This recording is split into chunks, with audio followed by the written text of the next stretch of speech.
Bible कह रही है कि राइचियस कितना है, कितने लोग हैं? The Bible says, how many are righteous? क्यों no one? Why no one? क्योंकि परमेश्वर का स्टैंडर्ड परफेक्शन है। क्या Because- है? Perfection. God's standard is perfection. सिद्धता परमेश्वर का स्तर है।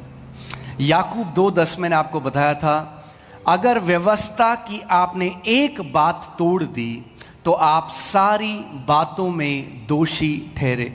James 2:10, I told you, if you broke one commandment of the law, you are guilty before the entire law. And there is no human being और कोई भी ऐसा मनुष्य नहीं that has never made a mistake, जिसने आज तक कभी भी कोई गलती ना की हो, that has never had one wrong thought. जिसको कभी कोई गलत विचार ना आया हो। सो परमेश्वर की नजर में एक भी धर्मी नहीं। So in the eyes of God, not even one is righteous. इसीलिए हमने क्या सीखा पिछले 2 हफ्तों में कि धार्मिकता क्या है? एक क्या है? तोहफा है। So what did we learn? Religion teaches us to earn righteousness, धर्म हमें सिखाता है धार्मिकता कमाने के लिए, which is called self righteousness or man's righteousness, जिसको मनुष्य की धार्मिकता कहा जाता है, and God does not accept it. और परमेश्वर उसको ग्रहण नहीं करता। But Jesus gives you his righteousness. लेकिन यीशु आपको अपनी धार्मिकता देता है।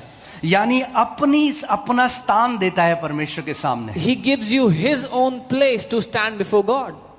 That's why it's called the righteousness of faith or righteousness of God. इसीलिए उसको विश्वास की धार्मिकता या परमेश्वर की धार्मिकता कहा जाता है। Amen? All right. आगे देखते हैं क्या हुआ। So those servants went out into the highways and gathered together all whom they found, both bad and good. And the wedding hall was filled with guests. But when the king came in to see the guest, he saw a man there who did not have on a wedding garment. तो जब वो दास बाहर गए तो अच्छे बुरे भले सबको अंदर लेकर के आ गए और एक बड़ी भीड़ इकट्ठा हो गई वहां पर विवाह के घर में। लेकिन जब मालिक ने आकर के देखा तो एक व्यक्ति था जिसने विवाह के वस्त्र नहीं डाले हुए थे। क्या नहीं डाले थे व्यक्ति ने? विवाह में कौन से लोग बुलाए गए थे? सब लोग कैसे थे वो? अच्छे और बुरे। So all kind of people were invited, good or bad. ठीक है, मगर